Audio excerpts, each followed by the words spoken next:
I met Silas in college when I was studying social work, and he was wasting his time on some game design program. Even then, I could tell he was different from the other guys. More cynical, sure, but there was something about the way he looked at me when I talked about wanting to help people that made me think he actually got it.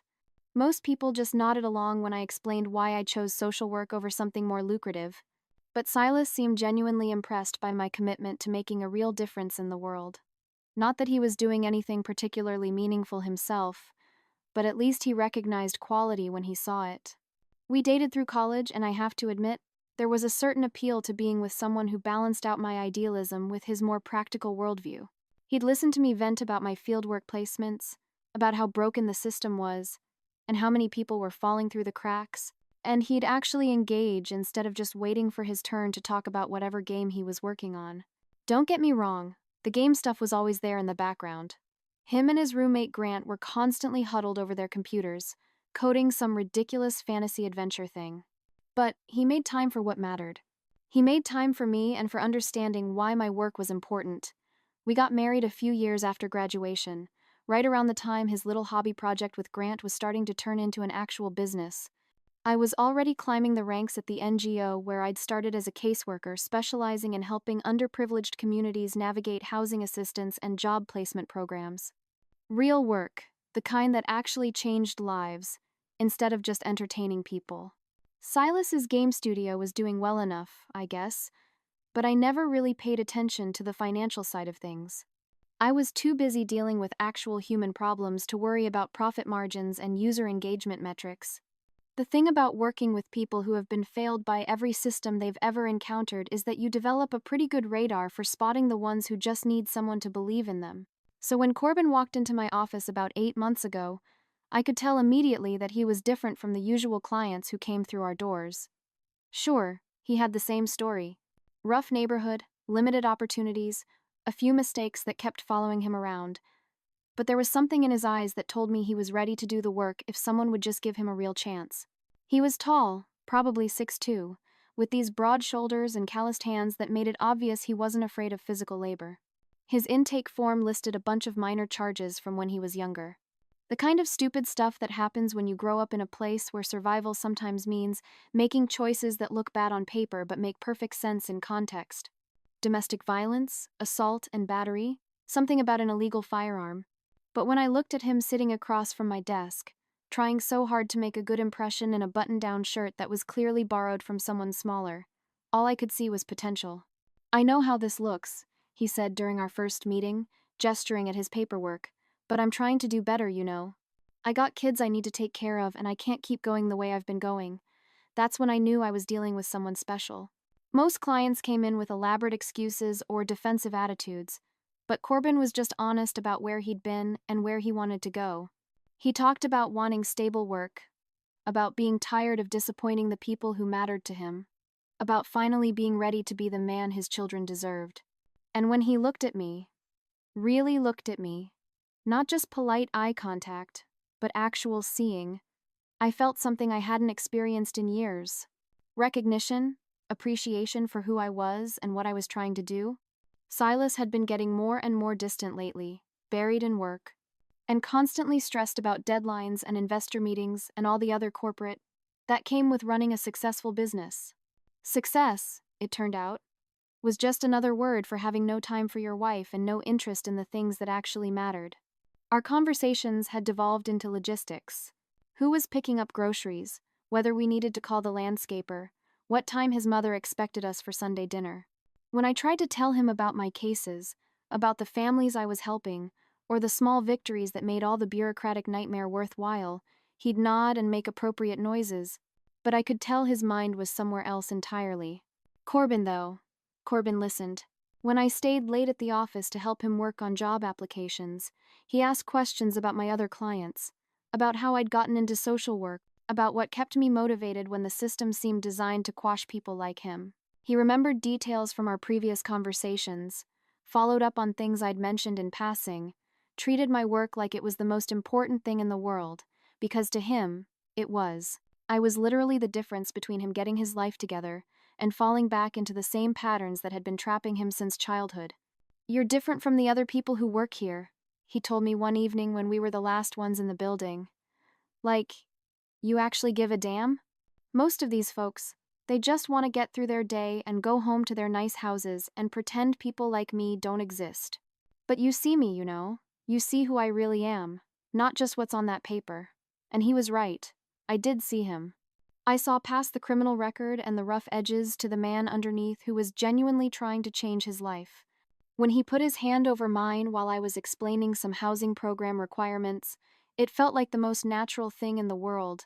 When he kissed me that first time right there in my office with the fluorescent lights humming overhead and case files scattered across my desk, it wasn't some sordid affair. It was two people recognizing something real and honest between them. I'm not stupid. I knew it was complicated. Knew there were protocols and professional boundaries and all sorts of rules about maintaining appropriate relationships with clients. But sometimes you have to choose between following arbitrary bureaucratic guidelines and actually helping someone, between protecting your own ass and doing what's right for the person who needs you most. Corbin needed me in ways that Silas had forgotten how to need anyone. He needed my support, my advocacy, my belief in his potential. And yeah, he needed my love too. The kind of passionate, all-consuming connection that I'd given up hope of ever finding again. For months, I managed to keep everything balanced. I'd spend my days doing my regular casework, helping Corbin navigate job interviews and housing applications and all the other steps toward building a stable life. Then I'd go home to Silas and his endless work calls and his complete lack of interest in anything that didn't involve pixels and code. It wasn't ideal, but it worked. Corbin was making real progress. He'd landed a construction job, found a decent apartment, even started talking about getting his GED, and I was finally feeling like myself again, like someone who mattered, like a woman instead of just a convenient accessory to Silas's increasingly successful career. The first sign that something was wrong came on a Tuesday morning when Silas barely acknowledged me over breakfast. Not unusual in itself. He'd been getting more and more withdrawn lately, probably stressed about some new project or investor drama. But there was something different about his silence. More deliberate. When I asked if everything was okay, he just shrugged and said work was busy. But he wouldn't meet my eyes when he said it. Over the next few days, his behavior got stranger. He'd watch me when he thought I wasn't looking, to study my face like he was trying to solve some puzzle. When my phone buzzed with text messages, he'd glance over with this weird intensity that made my skin crawl. And the way he responded to normal conversation, like when I mentioned staying late at work or having a difficult case, felt calculated somehow, like he was filing away information for later use. "Are you feeling okay?" I asked him Thursday night when I found him just sitting in the living room, not watching TV or reading or doing anything, just staring at the wall. "You've been acting strange all week." "Just tired," he said. But his voice had this flat quality that didn't sound like tiredness at all. "Long week at work." I should have pressed him on it. Should have demanded to know what was really going on. But honestly, I had bigger things to worry about. Corbin was going through a rough patch. His boss was giving him about missing too many days. His ex was causing drama about child support, the usual chaos that seemed to follow him everywhere despite his best efforts to get his life together. He needed my support more than ever. And I wasn't about to let Silas's weird mood swings distract me from what really mattered. "I don't know what I'd do without you," Corbin told me that Friday night when we met at his apartment after work. "Seriously, Alara, you're the only good thing in my life right now. The only person who believes in me." And that's when it hit me. Not just the words, but the way he said them. The way he looked at me like I was some kind of miracle. When was the last time Silas had looked at me like that? When was the last time he'd needed me for anything more than remembering his mother's birthday or picking up his dry cleaning? I was 28 years old, still young enough to remember what it felt like to be desired, to be essential to someone's happiness and well-being. With Corbin, I wasn't just a wife going through the motions. I was a lifeline, a source of strength, a woman worth fighting for. That night, when I got home, Silas was waiting for me in the living room, not reading, not on his phone, just sitting there in the dark like some kind of serial killer. "We need to talk," he said. My heart jumped, but I kept my voice steady. "About what?" "Sit down." There was something in his tone that made me want to run, but I forced myself to take the chair across from him. Whatever this was, I could handle it. I'd been handling everything else just fine. "I know about you and Corbin. The words hung in the air between us like smoke. For a second, I couldn't breathe, couldn't think, couldn't do anything but stare at his face and try to figure out how much he actually knew versus how much he was guessing. But then my brain kicked back into gear, and I realized this didn't have to be the end of the world. People had conversations about these things. Marriages survived complicated situations all the time. Are you sure we have to go that way? I asked. I mean, can't we just talk about whatever's bothering you? He laughed, but it wasn't a happy sound. Talk about what's bothering me, Alara. I know everything. I know about the affair. I know about the pregnancy. I know about his criminal record and his 4 other baby mamas and the fact that he can barely write a coherent text message. I know you've been trying to get me drunk so you could me and pretend the baby might be mine. I know you've been lying to my face for months while you played house with some deadbeat thug who doesn't even pay taxes. The pregnancy, I'd only found out 3 days ago. Had barely had time to process it myself, let alone figure out how to handle the situation. And somehow Silas knew about it before I'd even had a chance to tell Corbin properly. That meant he'd been going through my phone, reading my messages, probably stalking my social media like some kind of psychopath. You went through my private messages, I said. That's a violation of my privacy, Silas. That's not okay. Your privacy? His voice was getting louder now, more emotional. You're worried about your privacy? You're pregnant with another man's baby and you're worried about privacy? Look, I know this is complicated, but Corbin isn't what you think he is. He's a good guy who's had some bad breaks, who's trying to turn his life around. The system has failed him over and over, and yeah, he's made some mistakes, but that doesn't define who he is as a person. Silas just stared at me. Are you seriously defending him right now? Are you actually sitting there defending the guy you cheated on me with? I'm not defending anything. I'm trying to explain that this isn't some black and white situation where you get to be the victim and everyone else is evil. Corbin has been through things you couldn't even imagine, and he's working hard to be better. Maybe if you'd spent half as much energy on our marriage as you do on your precious games, we wouldn't be in this situation. That's when something shifted in his expression, like a door slamming shut. Right, this is my fault, of course.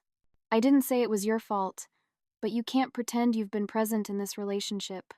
Silas, when was the last time we had a real conversation? When was the last time you asked me about my work or my goals or what I needed from you as a partner? You've been treating me like a roommate for months. So, you decided to... one of your clients. That's your solution to feeling neglected. Don't reduce it to that. What Corbin and I have is real. It's honest and complicated and messy, but it's real. He sees me for who I actually am, not just as some accessory to your success story. Silas stood up then, started pacing around the room like a caged animal. Do you even hear yourself right now? Do you understand what you've done? You're going to be the 5th baby mama to a guy with a domestic violence record who's never held a steady job in his life. You threw away our marriage, our life together for someone who will probably disappear the second that kid is born. That's not true. You don't know him like I do. I know enough. I had him investigated, Alara. Professional background check, criminal history, financial records, the works. Your soulmate has 6 kids with 4 different women, none of whom he married, none of whom receive consistent child support. He's been arrested for beating up his last girlfriend. He's never filed a tax return and he's semi-literate. But sure, tell me more about how he's misunderstood. The room started spinning a little bit. You had him investigated. What kind of person does that? The kind of person whose wife is having an affair with a violent criminal and lying about it for months. The kind of person who wants to know exactly what he's dealing with before he makes any decisions about his future. So what? You're going to blackmail me? Threaten to expose him or get him in trouble with his probation officer or something? I'm not going to do anything to him. I don't need to. You want to be with him? Great. You can explain to your kid why daddy's never around. Why you're living in some shitty apartment working 2 jobs while he's off making babies with the next social worker who thinks she can save him. That's when it really hit me. He was serious. He wasn't trying to work things out or fight for our marriage or find some way to move past this. He was already planning his exit strategy, already thinking of me in past tense. So, that's it. You're just going to throw away 8 years because of one mistake. One mistake? He stopped pacing and looked at me like I'd grown a second head. You've been having an affair for months. You got pregnant by another man. You tried to manipulate me into having sex with you so you could pass off his baby as mine. That's not one mistake, Alara. That's a pattern of choices. Fine. You want a divorce? Fine. But don't act like you're some innocent victim here. You checked out of this marriage long before I ever met Corbin. You're right, he said. And his voice was calm again, controlled. I should have ended this sooner. Should have recognized that we wanted different things, that we'd grown into different people. But I didn't cheat on you. I didn't lie to you. I didn't try to trick you into raising someone else's child. He went upstairs then, and I could hear him moving around in our bedroom, opening drawers and closets. When he came back down 20 minutes later with a suitcase and a duffel bag, I realized this was really happening. He was actually leaving. Actually choosing to blow up our entire life, instead of trying to work through this like adults. Where are you going to go? I asked. Grant's got a spare room. I'll figure out something more permanent later. And then what? You're just going to pretend the last 8 years didn't happen. He paused at the front door. He looked back at me one more time. I'm going to remember that I spent 8 years with someone I thought I knew. Someone I thought shared my values and my vision for the future. And then I'm going to move on with someone who actually does. After he left, I sat in that living room for hours trying to process what had just happened. Part of me kept expecting him to come back, to call and say he'd overreacted, to want to talk things through more rationally. But the phone never rang, and eventually I had to accept that this was real. My marriage was over, and somehow I was the villain in Silas's version of the story. I called Corbin, told him what had happened, expected him to be supportive, or at least sympathetic. Instead, he was quiet for a long time, then said, "Damn, baby. This is up. I didn't mean for none of this to happen. It's not your fault," I told him. Silas was looking for an excuse to bail anyway. He's been checked out for months. Yeah, but now he's going to try to cause problems for me, you know? Probably call my PO, mess with my job situation. Rich guys like that, they got connections. He's not going to do anything like that. He's not vindictive. But even as I said it, I wasn't entirely sure it was true. The Silas who'd confronted me tonight wasn't the same person I'd married. There was something cold and calculating about the way he'd handled everything, like he'd been planning his moves for days or weeks. The investigation, the background check, the calm delivery of information he knew would hurt me. It all felt very strategic, very deliberate. The divorce proceedings were a nightmare. Silas hired some shark attorney who seemed determined to paint me as a manipulative cheater who deserved nothing. My lawyer kept telling me I had rights, that I was entitled to half of everything we'd built together. But somehow Silas's team managed to structure things so that most of the assets were tied up in his business or had been acquired before our marriage.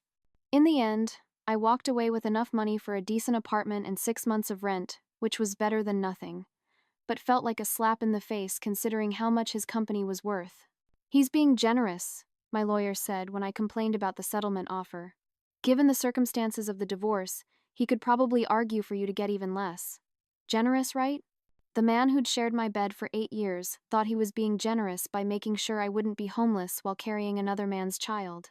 The same man who used to talk about building a life together, about supporting each other's dreams and weathering whatever storms came our way. Apparently, those promises had fine print I'd never bothered to read. Corbin was supportive through most of the legal drama, at least at first. He'd come by my new apartment, bring takeout, listen to me vent about lawyers and paperwork and Silas's increasingly cold behavior. But as my pregnancy became more obvious, as the reality of the situation set in, I could see him starting to pull away. He'd show up later, stay for shorter periods, always have some excuse about work or his other kids or drama with his ex. "I'm trying to be here for you," he'd say when I called him out on it. "But this is a lot, you know? I got my own to deal with. His own, right? The same he'd been dealing with for years. The same cycle of chaos and crisis that I'd been helping him navigate since the day we met. Apparently, my unconditional support was something he could take or leave, depending on how convenient it was for him. Now, here I am, 7 months pregnant, and living alone in a 1-bedroom apartment that smells like the Indian restaurant downstairs. Corbin comes by maybe once a week, usually when he needs something. Help with a job application, money for gas, someone to vent to about whatever woman is currently causing him problems. He talks about the baby sometimes, makes vague promises about being involved and doing better this time. But I can see the fear in his eyes. The same fear that was probably in the eyes of those other 4 women when they realized they were just another complication in his already complicated life. Silas, meanwhile, seems to be doing just fine. I heard through mutual friends that he's dating someone new, some marketing executive who went to Northwestern and has her own condo downtown. Someone age-appropriate and successful and uncomplicated. Someone who probably thinks social work is a noble calling and would never dream of crossing professional boundaries with a client. Someone who fits into his world instead of trying to drag him into hers. I should be angry about that. Should feel betrayed by how quickly he moved on. But mostly, I just feel tired. Tired of defending choices that seemed so clear and justified at the time, but look increasingly stupid in hindsight. Tired of making excuses for Corbin's inconsistency, for his inability to prioritize me and this baby the way I prioritized him when he needed me most. Tired of pretending this apartment and this life and this situation are somehow better than what I had before. The truth is, I did see something real in Corbin. I still do sometimes when he lets his guard down and talks about wanting to be better, about being tired of disappointing people. But I'm starting to understand that seeing potential in someone and actually helping them reach it are 2 very different things. And maybe Silas was right about the pattern thing. Maybe this isn't the first time Corbin has convinced a woman that she could be the one to save him, the one to finally give him a reason to change. But admitting that would mean admitting that I threw away 8 years of marriage for a fantasy, that I chose drama and chaos over stability and partnership, that I let my savior complex destroy the best relationship I've ever had. It would mean accepting that Silas's version of events, the one where I'm the villain who betrayed someone who loved me, might actually be closer to the truth than my own. So, instead, I sit here in this apartment that smells like curry and listen to my upstairs neighbor's TV blaring through the thin walls, and I tell myself that at least I followed my heart. At least I chose passion over convenience, real connection over comfortable routine. At least I'm having a baby with someone who needed me, who saw me as more than just a wife-shaped accessory to his success story. Even if that someone can't seem to remember to call me back anymore,